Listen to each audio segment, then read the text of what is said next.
नीति बेटा तूने मेरा फोन देखा? वो तो रहा बब्बी। नहीं नहीं वो नहीं, नया वाला। पता नहीं मैंने कहाँ रख दिया। अभी आप थोड़ी देर पहले बाहर से आई थी, कहीं भूल तो नहीं आई? मैं बाहर क्यों गई थी? विमला आंटी के यहाँ। मुझे तो कुछ याद ही नहीं आ रहा है। मम्मी तो ऐसा करते हैं, आपके इस पुराने वाले मोबाइल से आपके नए वाले मोबाइल पे फोन करते हैं। हाँ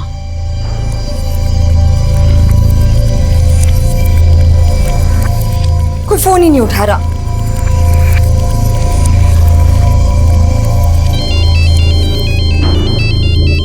अरे तो मेरे मोबाइल से फोन आ रहा है। हेलो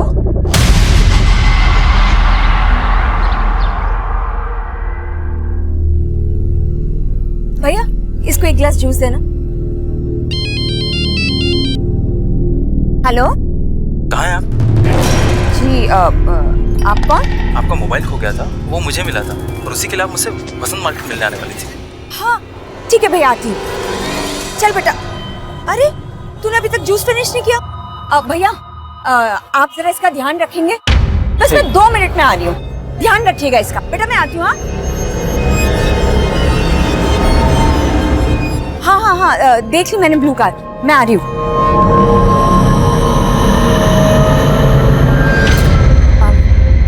भैया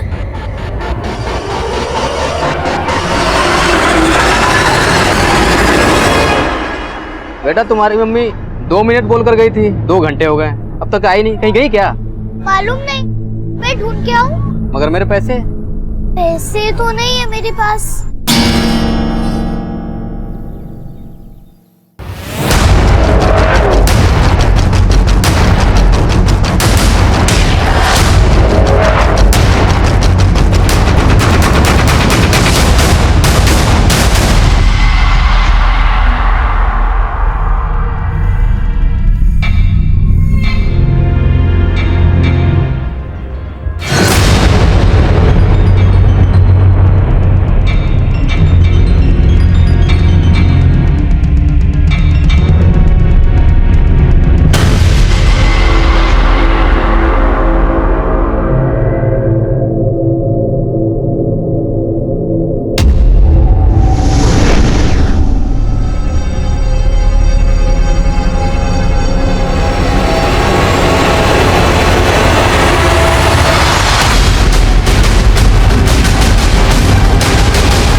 आइए, ये देखिए सर, कल यहाँ कुछ नहीं था।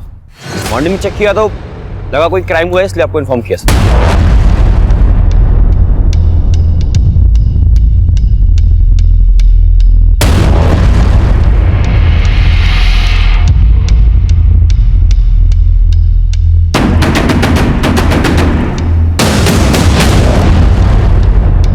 सर किसी फीमेल का कपड़ा लग रहा है, किसी लड़की के फटे हुए कपड़े, खून के धब्बे। शायद किसी लड़की के साथ यहाँ रेप किया गया है और उसके बाद उसका मर्डर। एक काम करो, आसपास का एरिया स्कैन करो, शायद लाश को यहीं कहीं ठिकाने लगाया गया हो।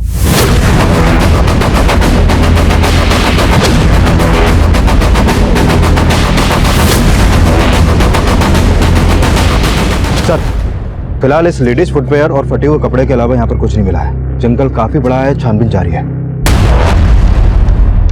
यहाँ से 10 किलोमीटर के रेडियस में कोई रिहायशी इलाका नहीं है। एक काम करो, आसपास के पुलिस स्टेशन से पता करो, शायद किसी पुलिस स्टेशन में किसी औरत की गुमशुदगी की रिपोर्ट फाइल हुई है। नमस्कार, मैं senior inspector Abhimanyu Jindal, crime petrol Dastak में आप सभी का स्वागत करता हूं। आजकल अक्सर हम ऐसा महसूस करते हैं कि रिश्ते आपसी भरोसे से ज्यादा इस बात पर निर्भर करते हैं कि उस रिश्ते से रिश्ता रखने वाले को कितना और कैसा फायदा। स्वार्थ और लालच से चरमराते रिश्ते कई बार अपराध को दस्तक देते हैं। ये केस भी ऐसे ही रिश्तों के साइड इफेक्ट से जुड़ा था, जिसमें कई बड़े अपराधों की दस्तक थी। तब हमें एक सुनसान जगह पर कई ऐसे सबूत मिले जो किसी लड़की के साथ रेप और मर्डर का अंदेशा दे रहे थे, पर हमें कोई लाश नहीं मिली। तब हमें लग रहा था कि शायद हमारा अंदाजा गलत हो, लेकिन तभी एक और केस हमारे सामने आया।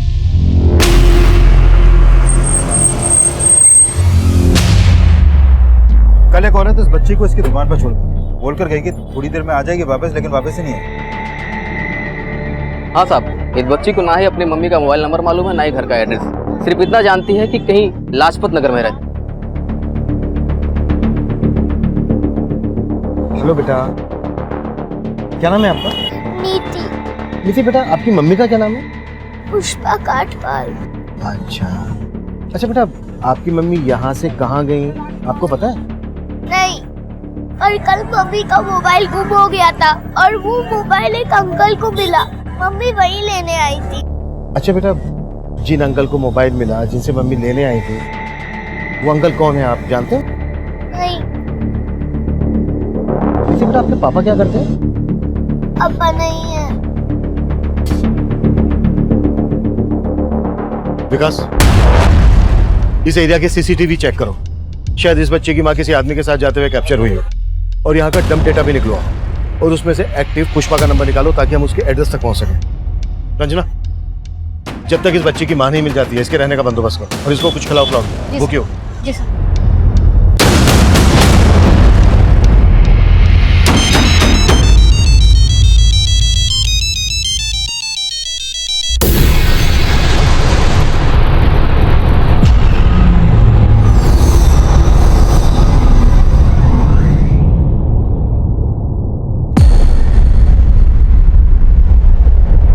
सर, नीति ने कंफर्म किया है कि यही पुष्पा कटवाल है, उसकी माँ।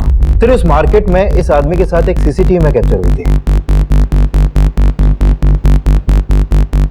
सर, नीति ने बोला था कि पुष्पा उस मार्केट में किसी आदमी से अपना मोबाइल लेने गई थी, तो हो सकता है आदमी वही हो। लेकिन पुष्पा इस तरह से अपनी बेटी को छोड़कर किसी आदमी के साथ क्यों जाएगी? चक्कर क्या है? सीसीटीवी के इस एंगल में गाड़ी का नंबर नहीं दिख रहा है। पुष्पा का पता लगाने के लिए इस नीली गाड़ी वाले की पहचान करना बहुत जरूरी है। जिस जंगल में खून के धब्बे देखे गए थे, वहां से 1 किलोमीटर दूर एक लड़की की लाश मिली। बेटा, तुम्हारी मम्मी 2 मिनट बोल कर गई थी, 2 घंटे हो गए, अब तक आई नहीं। किसी लड़की के फटे हुए कपड़े, खून के धब्बे, शायद किसी लड़की के साथ यहाँ रेप किया गया है और उसके बाद उसका मर्डर। सर, जिस जंगल में खून के धब्बे देखे गए थे, वहां से 1 किलोमीटर दूर एक लड़की की लाश मिली।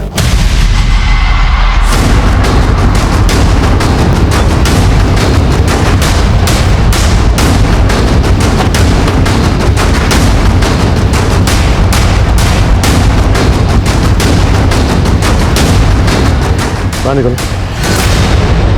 शायद इसका मर्डर वहीं किया गया हो जहां पर हमें वो ब्लड मिला। उस ब्लड और इस लड़की के ब्लड दोनों को मैच करवा के देखो।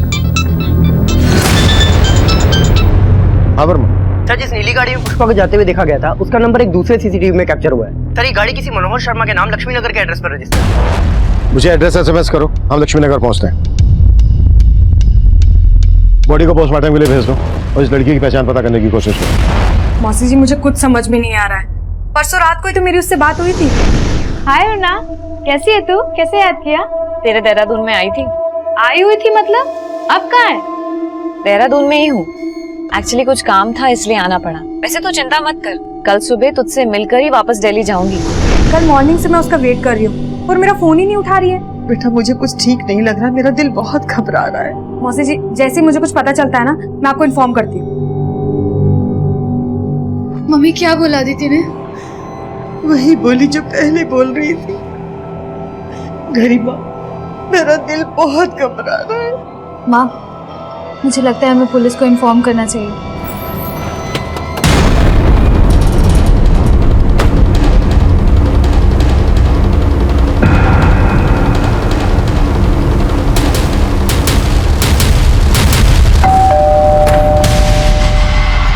मनोहर शर्मा। जी सर, मैं मनोज शर्मा। पुष्पा कटवाल का है? कौन पुष्पा खटपाल सर? मैं किसी पुष्पा खटपाल को नहीं जानता। कल तू वसंत मार्केट से उसे अपनी गाड़ी में बिठाकर ले गया और अब हमसे पूछ रहा है कि कौन पुष्पा कटवाल? हाँ सर, याद आया। एक पुष्पा नाम की औरत का मोबाइल खो गया था सर, बस मुझे मिला और मैं वही लौटाने गया था। भैया, अरे ये आपको मोबाइल। Thank you. मुझे तो समझ ही नहीं आ रहा कि आपका थैंक्स कैसे कहूँ। अरे इसमें थैंक्स की क्या बात है? बाय द वे, कहाँ जा रही हैं आप? मैं ड्रॉप कर दूँ? एक्चुअली सर, मैं लाजपत नगर जा रहा था, तो मैंने उनसे पूछा तो उन्होंने बताया कि वो भी लाजपत नगर ही रहती हैं, तो मैंने सोचा ड्रॉप कर दूं। पुष्पा वहाँ एक जूस स्टॉल पे अपनी बेटी को छोड़कर आई थी तेरे पास, और तू कह रहा है कि वो अपनी बेटी को छोड़कर तेरे साथ चली गई। छिपा क्या रहा है हमसे, वो बोल। सर मैं कुछ नहीं छुपा रहा। और सर अपनी बेटी के बारे में तो उसने मुझसे कोई बात भी नहीं की। पुष्पा को जहां तूने ड्रॉप किया वो जगह दिखा।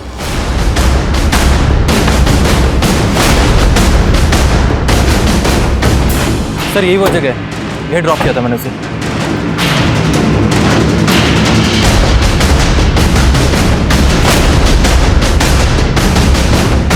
विकास, यहाँ आसपास कोई सीसीटीवी नहीं है। एक काम करो, नीति को इसका फोटो दिखाओ, शायद वो इसको जानती हो। पुष्पा के साथ इसका कोई इशू, इसे ऐसे हम क्लीन चिट नहीं दे सकते। इसके बारे में सब कुछ पता करो। चल, और वो डम डेटा निकाला। हमारे लिए ये जानना भी जरूरी है कि पुष्पा कहाँ रहती है। सर डम डेटा मिल गया, हमारी टीम उसी पे काम कर रही है। गुड।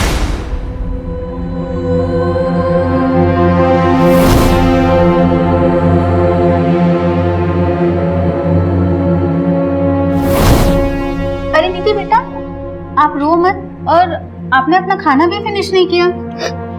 मुझे कुछ नहीं खाना। हाँ लेकिन क्यों नहीं खाना नीति बेटा को? खाना तो पड़ेगा, क्योंकि नीति बेटा की मम्मी वापस आने वाली हैं। सच? बिल्कुल सच। और उन्होंने आपके लिए चॉकलेट भी भेजी है। लेकिन नीति बेटा, हमें एक बात पता चली है, आपकी मम्मी को एक अंकल के साथ देखा गया है। कौन अंकल? ये मनोहर अंकल। आप इन्हें जानती हैं, देखा है कभी इन्हें? नहीं। अच्छा नीति बेटा, एक बात बताओ, कोई ऐसा है जो आपको और आपकी मम्मी को पसंद नहीं करता है, झगड़ा करता रहता है आपसे? हाँ अंकल, कुछ दिन पहले एक अंकल आए थे हमारे घर पे। वो अंकल मम्मी पे बहुत चिल्ला रहे थे, फिर मम्मी ने उन्हें बाहर भेज दिया। कौन थे वो अंकल? मालूम नहीं। अच्छा, क्या कह रहे थे वो आपकी मम्मी से? मालूम नहीं, लेकिन मम्मी उनसे बहुत गुस्सा थी। सर बहुत ही ब्रूटल डेथ केस है। मुझे ऐसा लगता है कि मर्डर के पहले इसके साथ गैंगरेप हुआ है।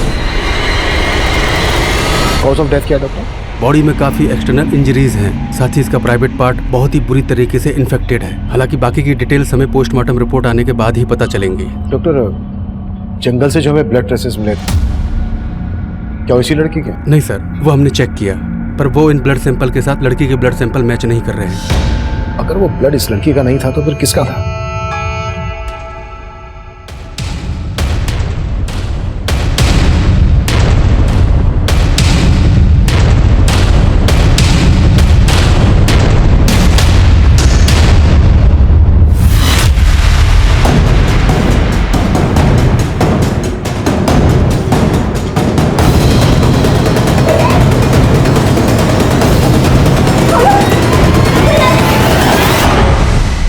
सर, वसंत मार्केट के डम डेटा में पुष्पा कटवाल के 2 मोबाइल नंबर एक्टिव थे।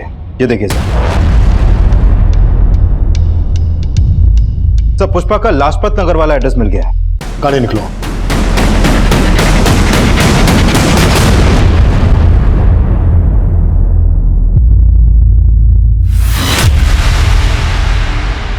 सर, पुष्पा और उसकी बेटी नीति यही घर पे रहती है और पिछले 2 दिन से उसके घर में ताला लगा हुआ है। दरअसल नीति परसों हमें वसंत मार्केट में मिली। पुष्पा जिस जूस की दुकान पर उसे छोड़कर गई थी, वहां लौटकर वापस नहीं आई। ये भगवान, वो फिर से नीति को भूल गई। फिर से नीति को भूल गई मतलब? सर, पुष्पा को भूलने की बीमारी है, इसलिए तो वो कोई भी बात ठीक से याद नहीं रख पाती है और इसी वजह से कई बार वो नीति को खो चुकी है। अरे पुष्पा, कैसी हो? हाँ अच्छी हूँ। अच्छा सुनो ना, कल अष्टमी है तो मैं कन्या जी मारी हूँ, तो नीति को प्लीज भेज देना। ठीक है, भेज दूंगी।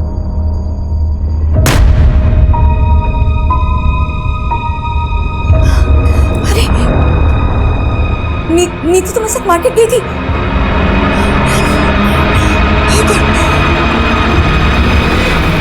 कब से पुष्पा को ये परेशानी? काफी टाइम से। पुष्पा उसका इलाज भी करवा रही है। नीति हमें जिस मार्केट से मिली, उस मार्केट से पुष्पा को इस आदमी के साथ जाते हुए देखा गया था। जानती हो इसे कौन है ये? नहीं सर, इसे मैं नहीं जानती हूँ। पुष्पा का कोई रिश्तेदार? सर, पुष्पा विधवा है, तो उसके फैमिली में ना ससुराल में ना मायके में कोई भी नहीं है। वो बेचारी तो इंश्योरेंस की पॉलिसी दे के अपनी बच्ची को पाल रही है। नीति ने हमें बताया था कि पुष्पा का किसी आदमी के साथ झगड़ा हुआ था। ऐसे किसी आदमी को जानती हो जिसका पुष्पा के साथ कोई इशू हो? नहीं सर। Thank you. सर, मनोहर ने पुष्पा को जहाँ छोड़ा था वो जगह यहाँ पास में ही है, लेकिन सर इस औरत ने बोला कि पुष्पा को भूलने की बीमारी थी। कहीं ऐसा तो नहीं कि पुष्पा को वाकई में याद नहीं कि वो नीति को जूस की शॉप पे छोड़कर मनोहर के साथ यहाँ पर आई? पर इस लेडी ने यह भी बोला कि 2 दिन से यहाँ पर ताला लगा हुआ है। अगर पुष्पा यहाँ पर आई थी तो विकास, ताला तोड़।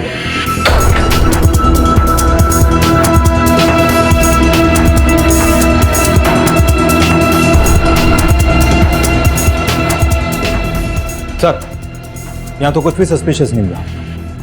विकास, एक बात मेरी समझ में नहीं आ रही है, कोई माँ अपनी बेटी को 2 दिन तक कैसे खोल सकती है? आई फील पुष्पा किसी मुश्किल में है। एक काम करो, पुष्पा के कॉल रिकॉर्ड्स स्टडी करो, शायद हमें उस आदमी के बारे में कोई क्लू मिल जाए जिसके बारे में नीति ने हमें बताया। सर, क्यों लाए हो मुझे यहाँ पे? क्यों लाए हो मुझे यहाँ पे? क्यों लाए हो मुझे यहाँ पे?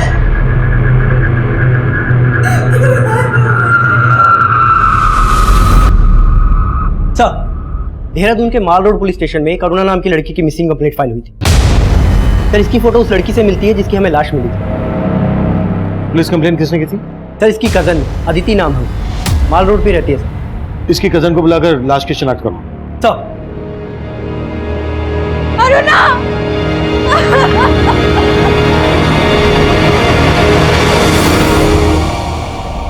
सर, अरुणा दिल्ली में रहती थी। 2 दिन पहले 7 अगस्त को किसी काम से वो यहाँ देहरादून आई थी। उसने मुझे कॉल करके बोला भी था कि मुझसे मिलने आएगी, पर वो घर आई ही नहीं। तुम्हारे अलावा देहरादून में और कहाँ आने वाली थी अरुणा? इस बार में तो मुझे नहीं पता। अरुणा दिल्ली में रॉयल स्टार होटल में काम करती थी, तो शायद उसी के किसी काम से आई होगी। अरुणा के पेरेंट्स भी दिल्ली में रहते हैं? नहीं सर, अरुणा रोहतक की रहने वाली है, तो उसके मदर और सिस्टर दोनों वहीं रहते हैं। तो दिल्ली में अरुणा अकेले रहती थी? नहीं सर, अपने फियांसे के साथ रहती थी। अरुणा के फैंसी का नाम क्या है और वो दिल्ली में कहाँ रहता है? सर, जनकपुरी में। अरुणा के फियांसे का नाम अजीम है। मैंने उससे बहुत कॉल किए, पर अजीम ने मेरा एक भी फोन नहीं उठाया।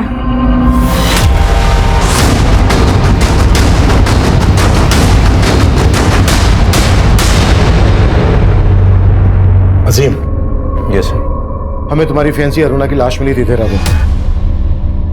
अरुणा की लाश? हाँ। अरुणा का सिर्फ मर्डर ही नहीं हुआ, उसका गैंग रेप भी हुआ। अरुणा की कजन अदिति 2 दिन से तुम्हें कॉल कर रही है, तुम उसका फोन क्यों नहीं पिक कर रहे हो? सर, मैं काफ़ी समय से अरुणा का कॉल अवॉइड कर रहा था। मुझे लगा कि अरुणा ने अदिति के नंबर से कॉल किया, इसीलिए मैंने फ़ोन पिक नहीं किया सर। ऐसा क्या हुआ था तुम दोनों के बीच कि तुम उसका कॉल अवॉइड कर रहे थे? तो 6 महीने पहले मैं और अरुणा एक डिस्क में मिले, हम लोगों में बातचीत होने लगी और धीरे धीरे बहुत स्मार्टली तरीके से अरुणा ने मेरी ज़िंदगी में जगह बनाने की कोशिश की। फिर हम साथ रहने लगे और धीरे धीरे एक दूसरे के करीब आ गए। और फिर एक दिन। हाँ जी, अरुणा का। आप कौन? अरे हट सामने से। अरे अरुणा, तू मुझे छोड़कर इसके साथ यहाँ मुंह मार रही है? ये तू हट जा। नहीं अरुणा, मुझे 2 मिनट का टाइम दे रहा हूँ, अपना सामान पैक करो, मेरे साथ चल। अजीम, मैं सच में तुम्हें सब सच बताने वाली थी पहले, लेकिन मैं बस जा सकती हूँ। सर, अरुणा उसी दिन यहाँ से चली गई और उसके बाद मैं उससे कभी नहीं मिला। वो आदमी कौन था? क्या वो वाकई में उसका पति था? पता नहीं सर, न इससे पहले कभी उसे देखा था, न उसके बाद कभी उसे देखा। विकास, अरुणा की कजन बोल रही है कि अजीम उसका मंगेतर था और अजीम बोल रहा है कि अरुणा शादीशुदा थी। इस अरुणा की लाइफ में कई एंगल निकलने वाले हैं। लेकिन सर, ताज्जुब की बात तो यह है कि अरुणा जिस रॉयल स्टार होटल में काम करती थी, वहां से उसने 1 महीने पहले ही जॉब छोड़ दी थी। सर, अरुणा हमारे होटल में जॉब करती थी, लेकिन 1 महीना पहले ही उसने जॉब छोड़ दी है। लेकिन उसकी कजिन ने तो बताया था कि वो किसी काम के सिलसिले में देहरादून गई थी। हम क्यों भेजेंगे अपने एम्प्लॉय को बाहर? हो सकता है अरुणा ने कहीं और ज्वाइन किया हो और उनके ही काम से देहरादून गई हो। लेकिन उसने कहाँ ज्वाइन किया इसका पता नहीं चल पाया सर। एक काम करते हैं, रोहतक चलते हैं, अरुणा की मदर से बात करते हैं। रोहतक चलने की तैयारी करो। चल। सर, मैंने पुष्पा के कॉल रिकॉर्ड चेक किए। सर, उसका फोन उस शाम लाजपत नगर में बंद हुआ था जिस दिन उसने अपनी बेटी को जूस की शॉप पे छोड़ा था। सर, उसके फोन से किसी कैलाश महावत नाम के आदमी से लगातार बात होती रहती थी। ये देखिए सर, उसका लास्ट कॉल भी इसी को था सर। क्या ये वही आदमी है जिसके बारे में हमें नीति ने बताया था? नहीं सर, ये वो आदमी नहीं है। मैंने नीति को इसका फोटो दिखाया था। और सर, मनोहर के बारे में भी कुछ खास पता नहीं चला। मनोहर पर नजर रखो, और पुष्पा को आखिरी कॉल कैलाश ने किया था, कहाँ रहता है ये? सर इसकी लाजपत नगर में टूर्स एंड ट्रेवल्स की शॉप है।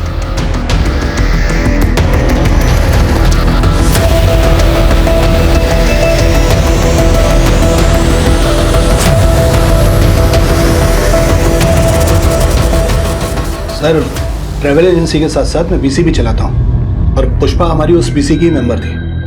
बीसी क्या? बीसी मतलब कमेटी सर। जो मेंबर्स होते हैं उनसे थोड़ा थोड़ा पैसा इकट्ठा किया जाता है और फिर महीने के आखिर में जिसके नाम की पर्ची खुलती है उसे वो पैसा दे दिया जाता है। 7 अगस्त की शाम को पुष्पा को तुमने फोन क्यों किया था? 7 सर उसकी बीसी लगी थी ना इस महीने 5 लाख की, तो सभी मेंबर से पैसा इकट्ठा करके उसे पैसा देने के लिए बुलाया था। पुष्पा पूरे 5 लाख रुपए हैं, बार बार गिनने की जरूरत नहीं है। लो जूस आ गया, जूस पियो पहले।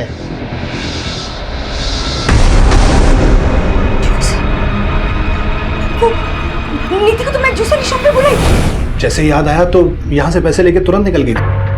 दिगर वो तो वहां पहुंची नहीं थी। कुछ छुपा तो नहीं रहे हो ना हमसे? नहीं सर, मैं छुपाऊंगा क्यों?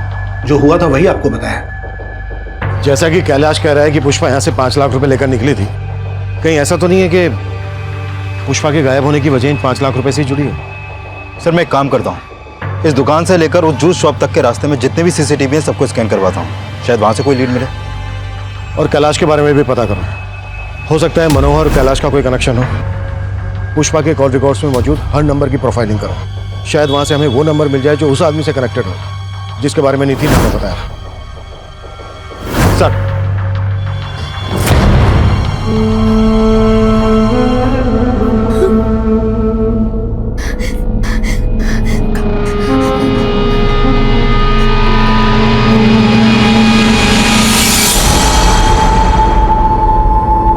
कौन हो तुम? तो अब तेरी याददाश्त भी चली गई? मुझे यहाँ क्यों लाए हो तुम? याद करूं, बिना वजह तो लाया नहीं। मुझे जाने दो, मेरी बेटी मेरा इंतजार कर रही होगी। जाने दूंगा, लेकिन इसके लिए पैसा लगेगा। मेरे पास कोई पैसा?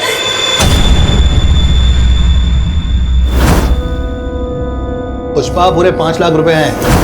मेरे पास जो 5 लाख थे वो तो पैसे का नाम लिया और सब कुछ याद आ गया। देख, वो 5 लाख तो भूल जा भी, और अगर तुझे यहाँ से निकलना है तो मुझे 5 लाख और दे दे। मेरे पास पैसे नहीं है। तेरे पास लादिन का चिराग है ना एक, उसको खींच दे मेरे लिए और चले जा। साहब मेरा बस चलता तो मैं उसे कभी दिल्ली जाने नहीं देती। हमारा उसके सिवा और कोई सहारा भी तो नहीं था। घर की पूरी जिम्मेदारी उसने अकेले अपने सर पे ले रखी थी। एक ही झटके पे उसने हमें बेसहारा छोड़ दिया। अरुणा दिल्ली में काम क्या कर रही थी? सर दीदी रॉयल स्टार होटल में काम करती थी। होटल से हमें पता चला कि 1 महीना पहले ही उसने वहां से काम छोड़ दिया। नहीं साहब, ऐसा नहीं था। हाँ सर, दीदी ने हमें इसके बारे में कुछ भी नहीं बताया। अच्छा, अरुणा शादीशुदा थी ना? हाँ सर, लेकिन वो अपने पति के साथ नहीं रहती थी। कोई खास वजह? शादी कोई बच्चों का खेल नहीं है, जिंदगी भर का फैसला है। और विवेक तो कुछ कमाता भी नहीं है। माँ जल्दी विवेक की जॉब लगने वाली है, और मैंने भी होटल मैनेजमेंट किया है ना, तो शादी के बाद मैं भी काम करूंगी ना। जैसे ही अरुणा ने विवेक से शादी की, उसे समझ आ गया कि ना तो विवेक उसके लायक है और ना ही उसके घर वाले। जब वो पेट से हुई तो अरुणा दीदी, क्या विवेक जी ने ये सब किया? क्या हुआ मेरी बच्ची? सर उसके बाद दीदी डिप्रेशन में चली गई और उसकी वजह से दीदी का मिसकैरेज हो गया। और ये सब करने के बाद भी उसे तसल्ली नहीं मिली तो बार बार वो यहाँ आके उसे ले जाने की कोशिश करता रहा। अरे छोड़ मेरी बच्ची, छोड़। जब जी चाहा छोड़ दिया, जब जी चाहा लेने चले आए। देख लूंगा तुम सबको, छोड़ूंगा नहीं। सर मुझे तो विवेक जीजू पे ही शक है। अदिति ने हमें बताया कि दिल्ली में अरुणा किसी अजीम नाम के लड़के से शादी करने वाली थी। अजीम? आप अजीम को नहीं जानते?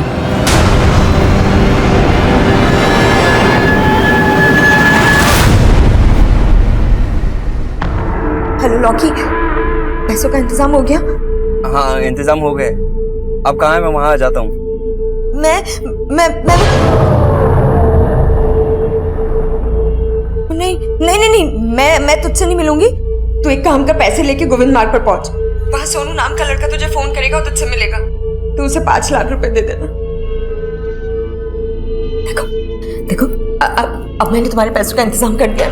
प्लीज मुझे जाने दो, मेरी बेटी मेरा इंतजार कर रही होगी। पहले पैसा मिलने दे, फिर तुझे छोड़ने के बारे में सोचूंगा।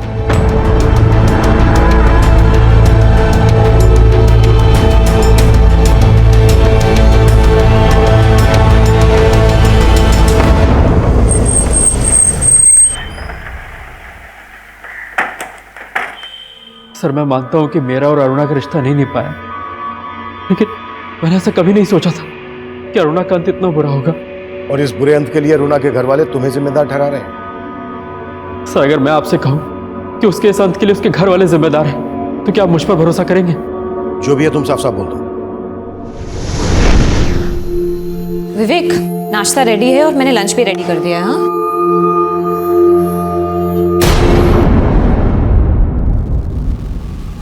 ये क्या कर रहे हो? एक बार मुझसे पूछ तो लेते मेरा ही डेबिट कार्ड यूज करने से पहले। अभी लैंडलॉर्ड को मैंने रेंट का चेक दिया है, अगर बैलेंस कम हो गया और चेक बाउंस हो गया तो? बाउंस कैसे हो जाएगा? अभी 2 दिन पहले तो हमारे अकाउंट में सैलरी आई है, पैसे कहाँ चले गए? कुछ काम था उसमें खर्च हो गए। किसमें खर्च हो गए? विवेक, जरूरी नहीं है कि मैं हर काम तुमसे पूछ के करूँ। हाँ, तो बताने में प्रॉब्लम क्या है? तुम अच्छे से जानते हो कि मैं प्रेग्नेंट हूँ, जॉब कर रही हूँ, उस घर का रेंट दे रही हूँ, खर्चा चला रही हूँ यहाँ का, और तुम अभी कुछ महीने बाद में हॉस्पिटलाइज हो जाऊंगी, तब क्या करोगे तुम? इसलिए बेहतर होगा कि अपना लेक्चर बंद करके ना तुम बाहर जाओ, कुछ काम ढूंढो और काम करो। सर अरुणा का घर छोड़ के जाना एक बहाना था, और उसने अपने मिस कैरेज के लिए भी मुझे ही जिम्मेदार ठहराया। तो सच तो ये कि उसे बच्चा चाहिए ही नहीं था। मतलब तेरे पास कई वजह थी अरुणा पर गुस्सा निकालने के लिए, और जैसे ही तुझे पता चला कि वो तुझे छोड़कर अजीम से शादी करने वाली है, तेरा खून खोल उठा और तूने... नहीं नहीं नहीं सर, मैंने ऐसा कुछ नहीं किया है। कुछ नहीं किया है तो 1 महीना पहले अजीम के घर से कहाँ लेकर गया था तू अरुणा को? सर मैं गया था उसे लेने, लेकिन वो मेरे साथ आने के लिए तैयार नहीं हुई। सर के बाद में अरुणा से कभी नहीं मिला।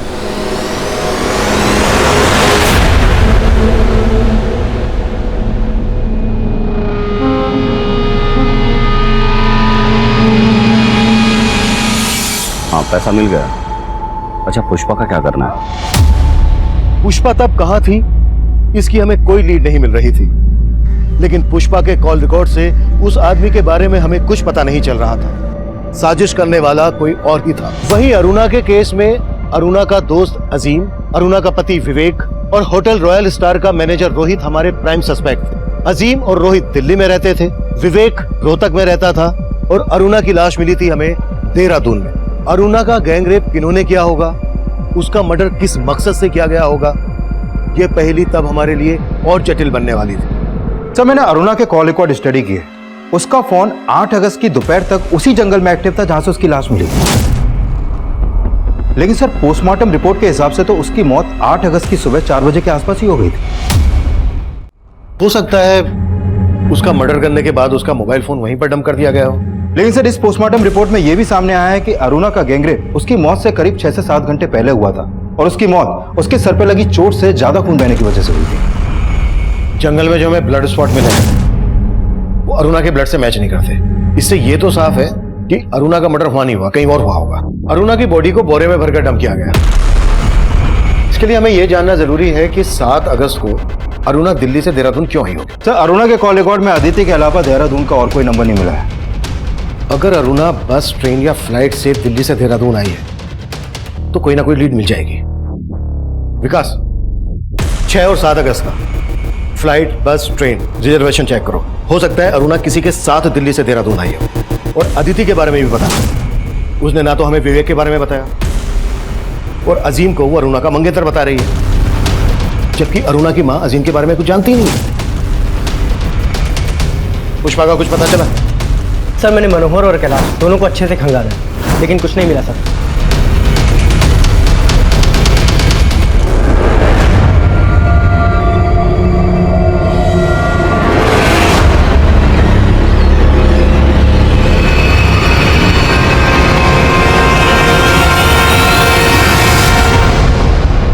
सर, ये अरुणा 7 अगस्त की शाम को ट्रेन से देहरादून आई थी और उस टिकट के पीएनआर नंबर में सिर्फ अरुणा ही अकेली पैसेंजर थी। लेकिन सर उसने ये टिकट दिल्ली के वनराज टूर्स एंड ट्रेवल्स से करवाया था और उस टूर्स एंड ट्रेवल्स का मालिक ये संदेश नाम का लड़का है। सर इस अरुणा की संदेश से ही फोन पर काफी बातें होती थी। सर अरुणा अक्सर मुझसे टिकट बनवाया करती थी, इसलिए हमारी फोन पर बात हो जाती थी। ऐसे कितने टिकट करवाती थी जितने फोन करती थी? मुझे पता नहीं रहा ना उनसे। नहीं सर, लेकिन हाँ सर, वो अक्सर दिल्ली से बाहर जाते रहती थी। सर संदेश का कहना सही है। मैंने चेक किया, ये अरुणा मोस्टली हर वीकेंड पे इंडिया के अलग अलग स्टेट में ट्रेन और फ्लाइट से ट्रेवल करती थी। हाँ वर्मा सर, प्रगति रोड के पास वाले जंगल में पुष्पा की लाश मिली। नीति की मां पुष्पा कटवाल का मर्डर हो गया था और तब हम उसके कातिलों से पूरी तरह बेखबर थे। वहीं दूसरी तरफ अरुणा रेप और मर्डर केस में हमारी कोशिश एक चौंका देने वाला घुमाव लेकर आई। सर हमारे खबरियों ने वनराज टूर्स एंड ट्रेवल्स वाले संदेश की बिल्डिंग लगाई तो पता चला कि संदेश एक पिंप है। वो कई हाई प्रोफाइल लोगों को एस्कॉर्ट प्रोवाइड करता है।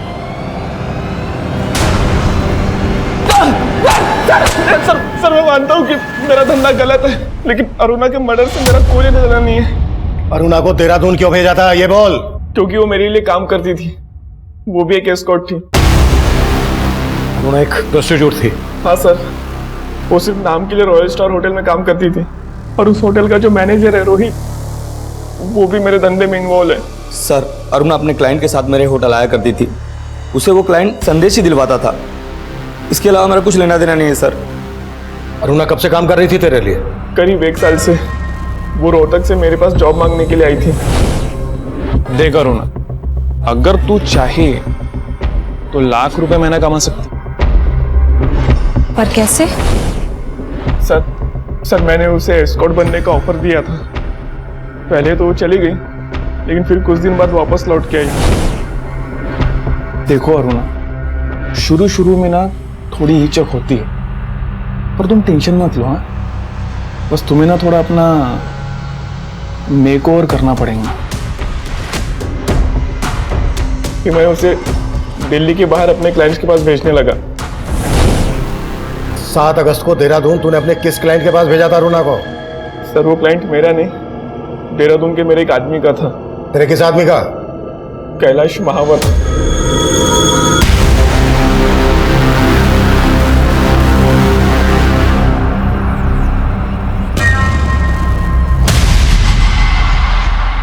ये सोनू है, कैलाश के लिए काम करता है। और सर ये वही आदमी है जिसके बारे में नीति ने हमें बताया था, जिसका पुष्पा से झगड़ा हुआ था। What? पुष्पा के मर्डर का कनेक्शन भी इस कैलाश से जुड़ा है? हमने कैलाश और सोनू को ढूंढने के लिए अपना खबरी नेटवर्क एक्टिव कर दिया और हमारे खबरियों ने हमें उन तक पहुंचा दिया।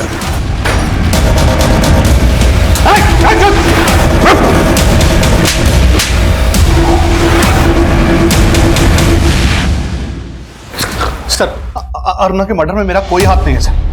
और पुष्पा से तेरा और सोनू का क्या कनेक्शन है? पुष्पा भी मेरे लिए काम करती थी सर। अच्छा सुन, वो मेरे क्लाइंट को ना अरुणा को फोटो बड़ा पसंद आया, तो एक काम कर, 5 अगस्त को बुला ले उसे देहरादून, उनकी जंगल पार्टी को रंगीन बनाने के लिए। लेकिन अरुणा की कीमत याद है ना?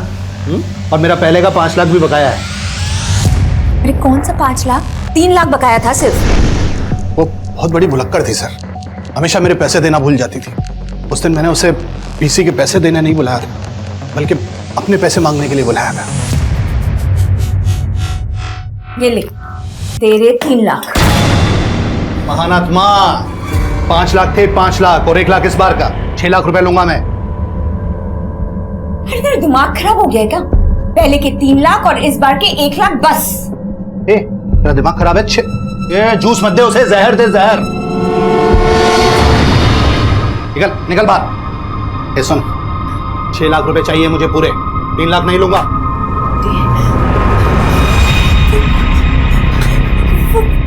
वो नीति को तो मैं जूस शॉप पे बुलाई। एक मिनट, ये होशियारी किसी और को बताना समझी? 6 लाख लिए बिना जाने नहीं दूंगा यहाँ से। उस दिन वो गलती से गिरी और बेहोश हो गई। मैंने उसकी मरहम पट्टी कराई थी सर, और उसके बाद उसे गुलमोहर पार्क वाले घर में बंद कर दिया। फिर पता चला सर कि आपने उसकी बेटी को ढूंढ लिया है पर मैं उसे छोड़ नहीं सकता था सर। मुझे मेरे पैसे वसूलने थे सर। पुष्पा ने भी मेरे कहने पर लॉकी को ब्लैकमेल किया और उससे 5 लाख रुपए मंगवाए।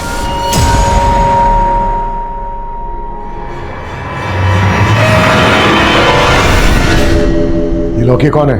लॉकी पुष्पा का एक क्लाइंट सर। पुष्पा ने अरुणा को उसके पास भेजा था और हमें पूरा यकीन था सर, उसका मर्डर, गैंग रेप वगैरह सब लॉकी ने किया था। तो तू कह रहा है कि अरुणा का मर्डर लॉकी ने किया था? जी सर। कहाँ मिलेगा ये लॉकी?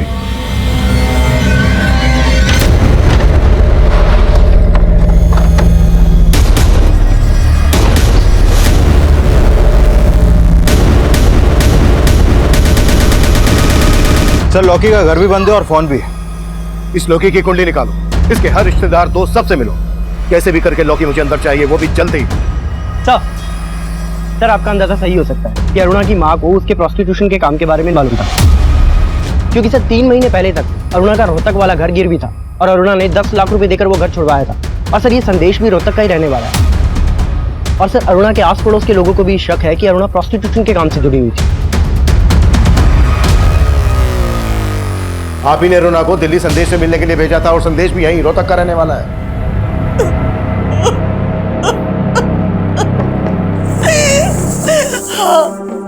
हाँ मैं अरुणा की कसूरवार हूँ।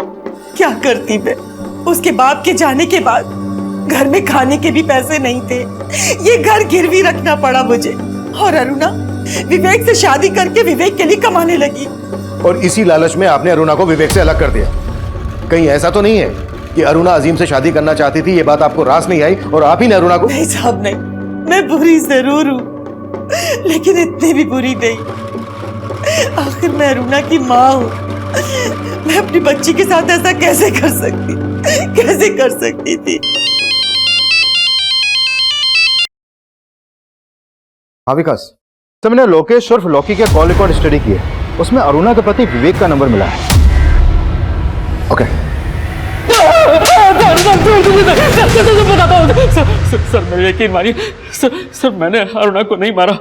मैं सच कह रहा हूँ सर, मैंने उसका मर्डर नहीं किया है। तूने मर्डर नहीं किया तो लॉकी से करवाया? नहीं सर, लॉकी ने भी उसका मर्डर नहीं किया है। 7 अगस्त की रात को अरुणा को लॉकी ने हायर किया था और हमें यह भी पता चल गया कि 7 अगस्त की रात को तू देहरादून में था।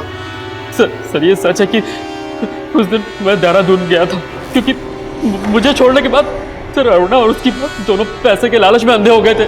सर मुझसे यही बात बर्दाश्त नहीं हुई। मैं उससे मिलकर अपनी भड़ास निकालना चाहता था, पर सर उसने मुझसे मिलने तक से मना कर दिया, इसलिए मैंने उसको लॉकी के थ्रू हायर किया सर।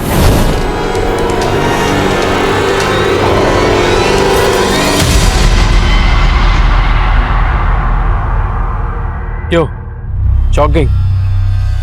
पर मुझे तो छोड़ चुकी है तू। मेरी बीवी तो रही नहीं, प्रोस्टिट्यूट है ना। और आज हम सब तेरे कस्टमर्स। विवेक तुम ये चुप।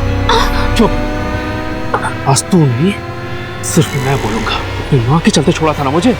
देख क्या बना दिया है तुझे। विवेक मैं जानती हूँ मेरे पास तुम्हारे किसी भी सवाल का कोई जवाब नहीं है। चलो रे, हो गई हमारी बातचीत। जो काम करने आए हो ना, वो काम करो। विवेक तुम ये क्या कर रहे हो विवेक? विवेक छोड़ो मुझे।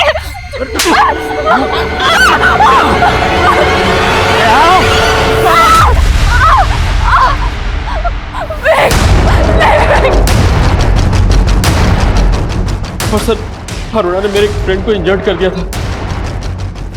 सर मैं सच कह रहा हूँ सर मैंने अरुणा को नहीं मारा है। तू ऐसे नहीं गुड़ेगा ना? बोल, लॉकी और बाकी के दोस्त कहाँ हैं तेरे?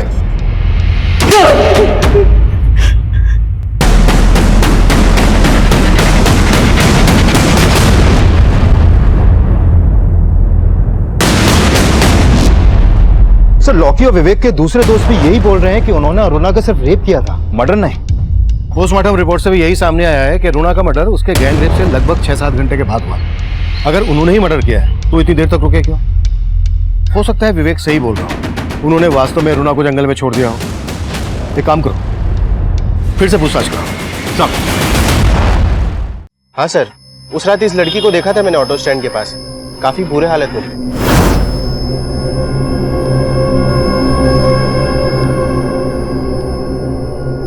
सर तब वो वहाँ से एक ऑटो से निकल गई। हाँ साहब, उस रात ये लड़की मेरे ऑटो में बैठी थी। उसके साथ कुछ तो गलत हुआ है साहब, उसकी हालत ठीक नहीं थी। कहाँ छोड़ा था इस लड़की को, बता सकते हो? सर मैंने उस लड़की को यहीं उतारा था और वो इसी बिल्डिंग में गई थी।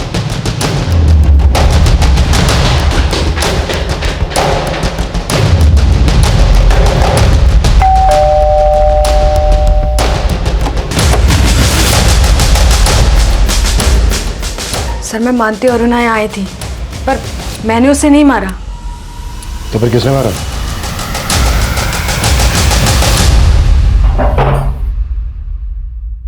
हो जाओ शुरू।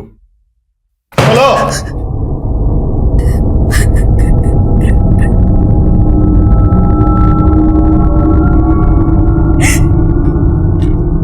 सर मुझे अरुणा दीदी से नफरत हो गई थी। सबको लगता था कि जैसे वो ये सब काम करती, मैं भी। सब मुझे गंदी नजरों से देखते थे।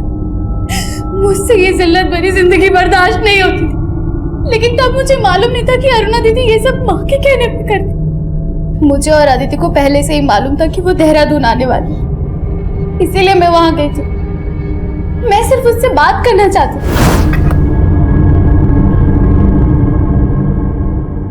अरुणा,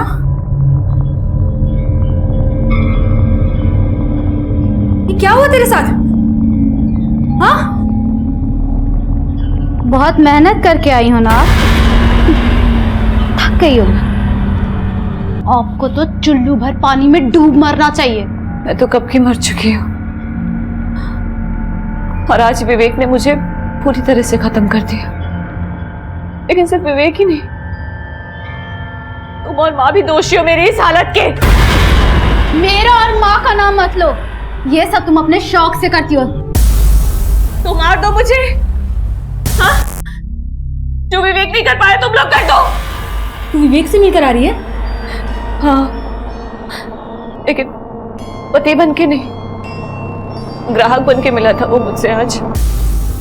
लेकिन वो सही कह रहा था, मेरी इस हालत के लिए माँ जिम्मेदार है, समझी? इतना गिर गई कि अब माँ को दोष देने लगी। अरे माँ, अदिति ने कहा कि अगर हमने दीदी की लाश डंप नहीं की तो हम दोनों फंस जाएंगे। सर मुझे पता था उस रात अरुणा जंगल पार्टी में कहाँ से आई है। उसने बोला कि विवेक ने उसका रेप किया है, तो हमने सोचा उसकी बॉडी वहीं डंप कर देते हैं। इसलिए मैंने अपने फ्रेंड से उसकी कार बोरो की।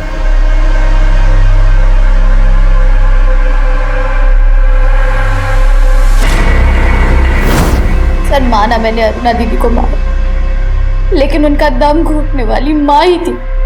अगर मुझे पहले पता होता तो मैं अरुणा दीदी को नहीं, माँ को ही मार डालती। अगर तुमने सब कुछ पहले से ही समझने की कोशिश की होती तो आज तुम्हें ये पछतावा नहीं होता। गलतियां इंसान की फितरत है, जिसको सुधारने की गुंजाइश हमेशा रहती है। सही और गलत का चुनाव चाहे कितना भी मुश्किल हो, लेकिन तब भी हमें अपनी जरूरत के आगे कभी घुटने नहीं टेकने चाहिए। अरुणा जानती थी कि वो जो कर रही है गलत है। उसने इस दस्तक को महसूस करके अजीम के साथ एक नई शुरुआत करने का फैसला किया, पर मुश्किल वक्त के इम्तिहान में वो हार गई और उसे हराने वाले हर लिहाज से गलत साबित हुए। अजीम अरुणा की मजबूरी को धोखा समझ रहा था और विवेक ने अरुणा की मजबूरी का तमाशा बना दिया, उसे अपनी घिनौनी हवस से दागदार कर दिया। अरुणा की माँ अरुणा की मजबूरी से अपना स्वार्थ पूरा कर रही थी और गरिमा ऐसी गलतफहमी का शिकार हुई कि उसने अरुणा का मर्डर कर दिया। ये सब ऐसी दस्तक थी, अगर इन पर अरुणा ने गौर किया होता तो अंजाम बदल सकता था।